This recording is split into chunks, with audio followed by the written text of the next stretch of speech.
Hey, everybody, and welcome to our fifth episode of Reflecting Shakespeare TV. My name is Erika, and I'm a facilitator for the Old Globe's Reflecting Shakespeare program. If you've been watching us, you know that Reflecting Shakespeare is a transformative performing arts class that we bring to men and women experiencing incarceration. What we do is pretty straightforward. We play icebreaker and skill building games. We read a play by William Shakespeare and break down what's going on with those scenes and those characters. And then we reflect in terms of how does what's going on in the play relate to us personally? And we're going to do some of that reflecting today in our journals. So this would be a great time to get a pen or something to write with and a piece of paper or a journal or whatever you have so that you can work along with us. So before we go any further, I want to introduce my co-facilitators, James and Niki. Hey, Hey, you two. hey. Hey, Hi, guys. so why don't we take a minute to say hello? Hi, so my name is Nikki. I'm the facilitator, one of the facilitators for Reflecting Shakespeare and other community programs. I was incarcerated for 25 years, and I've been working with the Old Globe on Reflecting Shakespeare since last year. Just happy to be here. Thanks, guys. Hey, thank you, Nikki. Hey, my name is James, and I'm a theater director, and I do theater work in prisons for about 8 years or so now.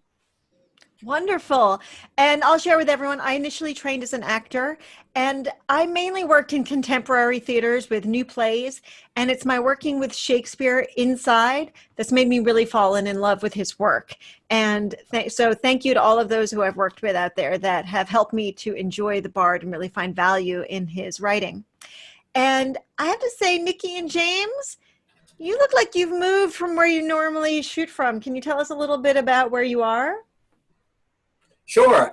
Well, today and on other episodes, we've been able to put up images from different parts of the Old Globe Theater where we're based. So today, I'm sitting in front of an image of a place called Hattock's Hall, which is a room used for educational events, meetings, and sometimes for rehearsals. Cool. Nikki, where are you? I'm in front of the image in the old plaza in front of the Old Globe in Balboa Park.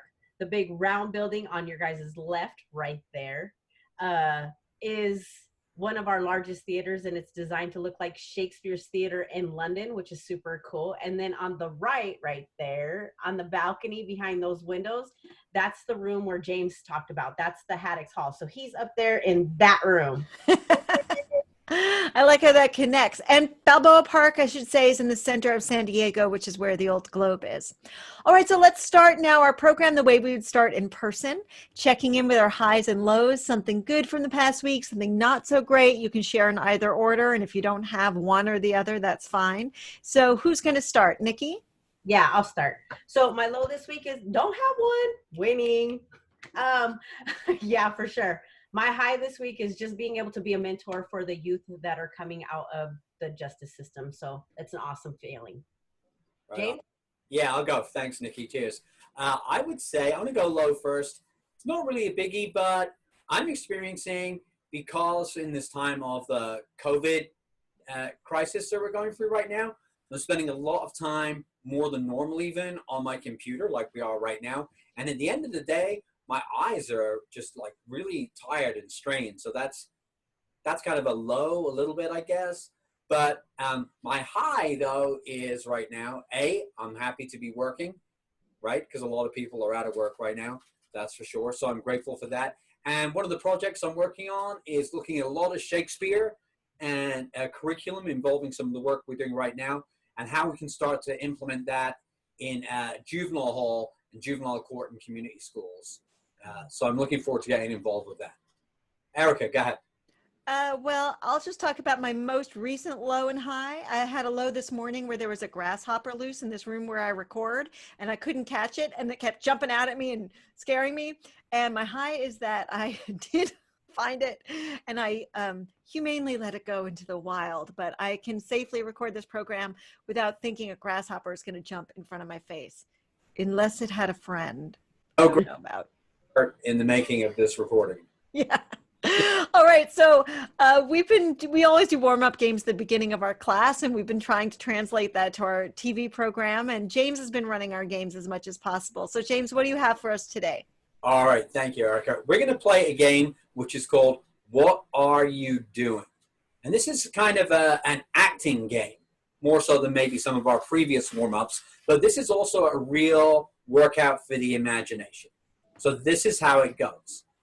Erika is going to start off doing an activity to get us going. And I'm going to ask her, what are you doing?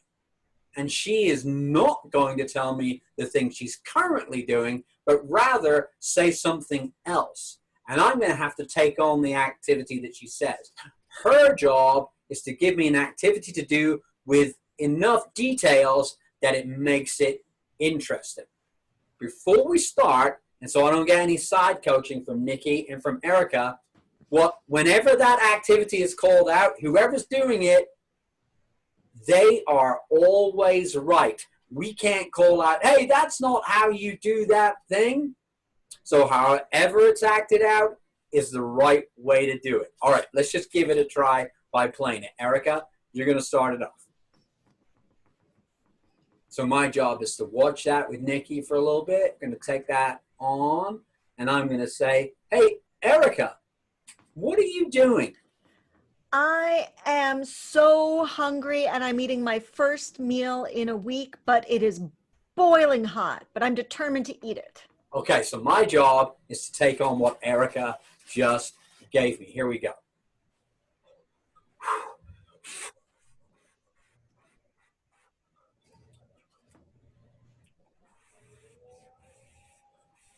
And when Erika, James, what are you doing? I am sailing on a boat across the ocean, and I am just loving it.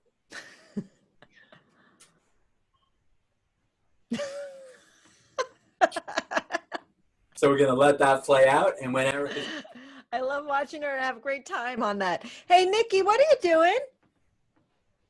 I'm a celebrity in the middle of Mardi Gras, on a parade, on a float.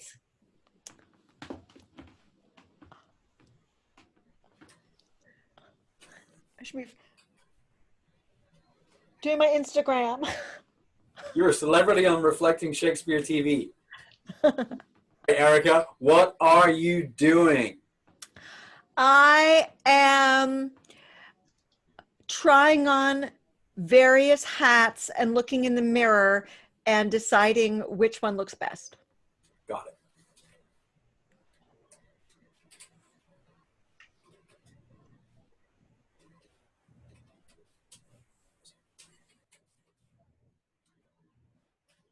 James, what are you doing?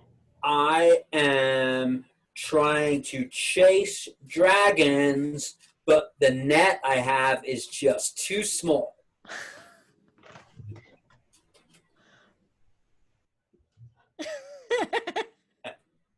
Hey, Niki, what are you doing? I'm swimming like a real live Olympian. Oh, like a...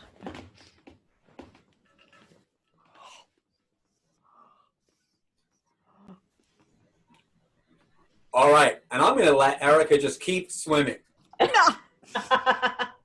This is a game that's a really good game to play with some people when you can, when they're around you, to test out each other's acting skills, to test out each other's taking on details, and giving each other's instructions. So check that out when you're able to. Why don't we give some other instructions that people can journal down and they can play with if they want to in between now and the next episode? So I would throw out there, what you could try doing is you're at the club and you're dancing to impress someone. So you're trying to catch their eye. You can't just dance. You have to be aware of the other person. Right. Get them to dance. Damn, I'm a terrible dancer. Either of you have something to give out to our folks? Yeah, I got one. You are, let's say, everyone is lifting weights. You are trying to impress someone special who might be watching, but you can't maybe lift that next weight that you've got coming, but you can't give away that you can't do it. So That's maybe a good one. I got one. So always the thing is definitely when we get out, what is your favorite meal? So the biggest thing is being able to just savor that best meal, the most favorite meal that you've been just looking forward to having. Mm-hmm. Nice. That's good. And you got to hold it the way you'd hold that food. So spaghetti can't look like a hamburger and etc. That's right. That's excellent. All right. That was fun. Okay. So now that we've warmed up a little bit, let's try some Shakespeare. Yeah. All right. So last time we talked about how actions of our youth or the past could set our people up to expect a behavior from you that it might be hard to get away from those expectations, even if you've changed, like literally changed on the inside. And we looked at this through King Henry V, who had been a player when he was younger. So the royalty in France thought that he was basically just a chump. When Henry made some claims to their land, they thought he was a joke. So they insulted him. They sent him some tennis balls and said, basically, play with these, chump, because it's more your style, right? That was a good translation of the Shakespeare. Absolutely. And so now Henry's going to show them what's what. And he's headed over there with an army, and they're at the gates of a town called Harfleur. And they have been fighting for a while, but they haven't broken through yet to win the battle. So we're going to look at the speech that Henry gives his men for one last push to win. And before we do, we're going to pose our reflection question and keep it up on the screen so everybody watching can write it down in their journal for later on. So here they are. How do you inspire others and yourself to keep going when the going is tough? What are words said to you or others that keep you motivated? And lastly, why is it so important to stay motivated when you're faced with a challenge? Okay, so now that's up there. And James, as our resident English person, is going to read this whole speech and then we'll break it down. So imagine that he's delivering it. He's the King Henry V, and he's delivering it to an exhausted group of men. Go for it when you're ready, James. Once more unto the breach, dear friends, once more, or close up the wall with our English dead. In peace there's nothing so becomes a man as modest stillness and humility. But when the blast of war blows in our ears, then imitate the action of the tiger. Stiffen the sinews, summon up the blood, disguise fair nature with hard-favored rage.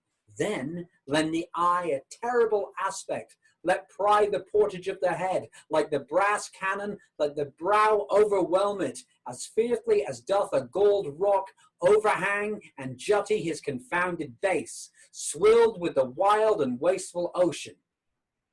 Now set the teeth and stretch the nostril wide, hold hard the breath, and bend upon every spirit to his full height. On, you noblest English, whose blood is fed from fathers of war proof. Fathers like that so many Alexanders have in these parts, from morn till even thought, as sheathe their swords for the lack of argument. Dishonor not your mothers. Now attest that those whom you called fathers did beget you. Be copy now to men of grosser blood, and teach them how to war. And you, good yeomen, whose limbs were made in England, show us here the mettle of your pasture. Let us swear that you are worth your breeding, which I doubt not, for there is none of you so mean and base that hath not noble lustre in your eyes. I see you stand like greyhounds in the slips, straining upon the start, the game's afoot. Follow your spirit, and upon this charge, cry God for Harry, England, and St. George. Attack! Do it! Yes, all right.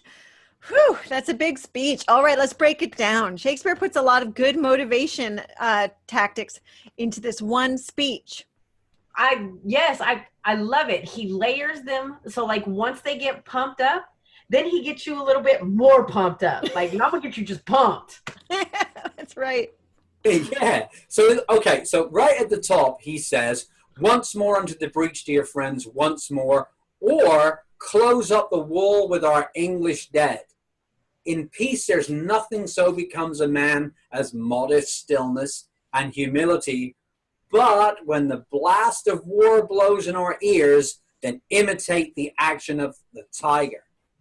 First, he's kind of saying, this is just one more push. And even if it's going to be more, like, just keep focused on that one more step in front of you, which is kind of a good mindset, right? I know it is for me if I'm feeling overwhelmed. So just one more push, and maybe we'll take everything. Or if we can't, in this case, we may as well just wall up that hole and make a repair with the bodies of our dead friends, right? Rather than give them an honorable end. It's another tactic. Yeah. And he kind of says, do one more push, or dishonor your brothers with your lack of determination. Exactly. That's a lot in that first two lines. And then he talks about behavior, right? Normally you'd be honorable by being modestly still and humble, but now it's wartime. It is tiger time. I'm not talking Tony the Tiger. We're talking the real deal. Erika, you always coming with it. It's like the instructions. I get excited about it, right? Because I think the language is so vibrant. I can feel it. And now it's like instructions on how to look intimidating, and then also to feel it, like stifle the sinew, summon up the blood, like getting all muscly and just like waking yourself up, you know? Then he goes into saying, then lend the eye a terrible aspect, right? Get them to look and crinkle up your eyebrows. But then he also says, now set the teeth and stretch the nostrils wide, like snarling even, like, right? This is how to play the part. And sometimes, you know, you got to fake it till you make it. And that's another way to get motivated, is to get that body going and sending those messages to that mind, sending it the right signals and getting you pumped. Right. And then he's smart because he keeps changing up his tactics. And then he says, and he appeals to like their inner nobility and kind of calls on their ancestors. He says, on, you noblest English. He says, their blood is warrior blood, kind of like people like Alexander the Great. And he says, we only put our swords away for a lack of argument, meaning when there's no one left to fight. Absolutely. And I love this. Then he's like, and don't disappoint your mother. Mm-hmm. Prove your papa's really your papa, right? He says, dishonor not your mothers.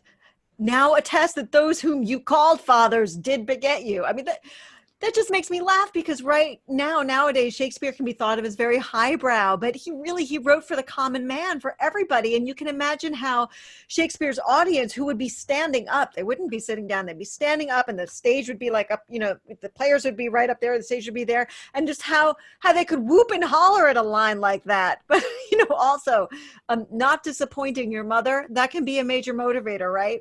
Yeah, but when he goes into basically like, prove your daddy is your real daddy, like, that's intense. I'd be like, what? What did this man just say? Right. And then he says to them, look, pretend to be base and coarse fighters because, you know, really I know inside you're truly noble. Mm-hmm. And this is the king saying this to his people.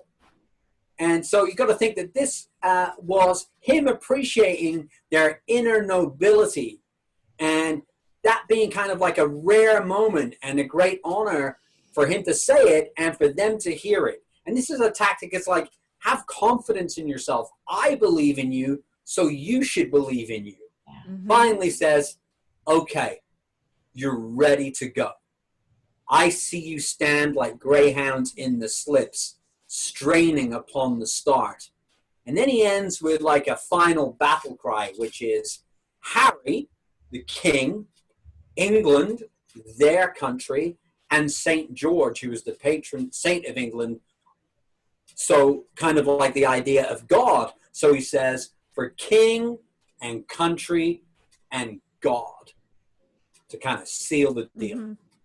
With all of that, you know, it makes me just reflect back to the reflection question. So the reflection is like diving into, what do you do to stay motivated? And also, what things do you say or have others said to you that really motivates you? And so I think back when I was working inside in the groups that I was facilitating, and I would ask them, like, seriously, what do you want? You know, some people were ready to give up, and it's, do you want to go home? And do you want to go to the board and be found suitable? And one of the biggest things that I realized that keeps us really motivated for the things that we want in this context is that feeling of worth. And King Henry even mentioned it in his speech.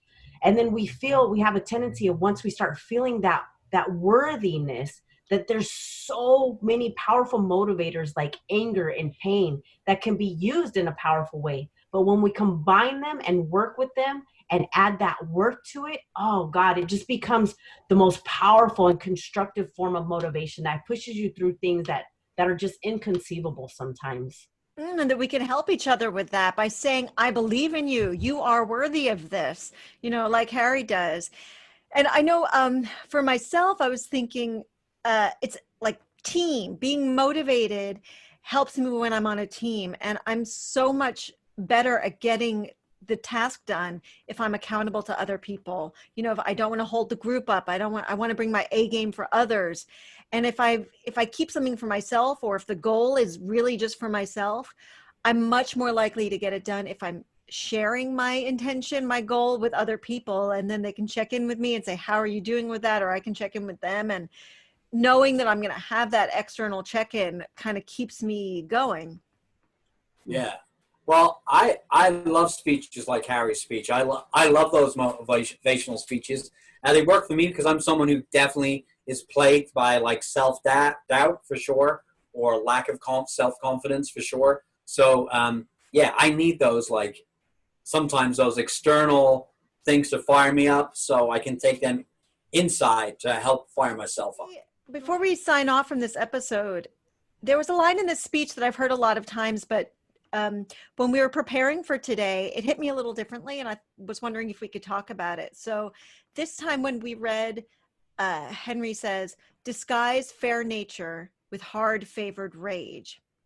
And I flashed back on something Niki shared with me when we were shooting the last episode. And I'm not going to share Niki's whole story for her, of course, but she was discussing the difficult process of interchange and not wanting to externally show her vulnerabilities. And so when I read this line, I was just imagining how so many people are doing that. They're disguising their fair nature with hard favored rage. And then I also thought back to our class inside and thinking that that's just a safe place where people can take off that costume or mask and just hang it up for a few hours. Yeah, thank you, Erika. I really connected with that line also. And I mean, like I was saying, I know for me that it was not easy to transform into a new identity, a new reputation, and create that for myself.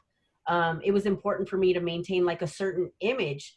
It's so familiar when we want to stay safe, and a lot of times when we're used to using this image to survive, especially in harmful environments that perpetuate violence or promote or even sometimes encourage violence. But it came a time that it wasn't even comfortable for me no longer to maintain that image because I had changed so much inside. It started just feeling completely unnatural. And the amazing thing about this program and Reflecting Shakespeare is that it becomes a safe space that just allows us to be us, right? And it's really amazing, and it's an opportunity for us to be able to tap into that growth and put that on what that new identity feels like. So thank you. Yeah, thank you, Niki. I just add that often in Reflecting Shakespeare, one of my tasks is I'm usually the person at the door on the way into class and on the way out of class. And I get to say, for sure, over time, either consciously or unconsciously, I watch how people arrive into the class, and I watch how we leave. And I've seen people's physicality, how they hold themselves, how they carry themselves, change when they walk over the threshold into that class, and also when they exit and walk over that threshold out of class. All right.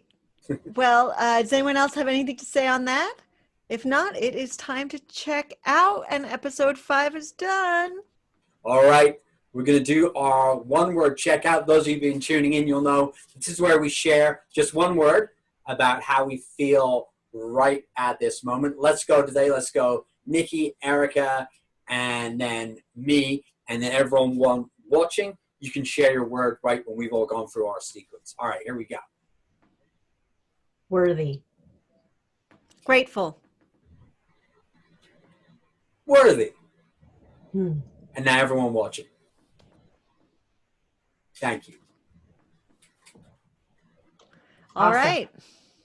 So we'll do our normal way out, and we're gonna count, and we're gonna get it on point. I'm gonna count 1, 2, 3. We're gonna clap on that fourth beat, and we're gonna slaughter it. People, ready? 1, 2, 3. So close. Oh, it's a lot easier in the room, but hey, man, we just gotta give ourselves a break, be good to ourselves, and you be good to yourselves out there. We'll see you next time. Thanks, everybody. Bye, Thanks, guys. Nikki and Take James. care. Be safe. Thanks for tuning in. We'll see you. Bye-bye. Bye-bye. Our final episode is coming up, and we want to feature community responses, so come and join the conversation. Share your responses to our journaling questions through this link, https://bit.ly/rstv005.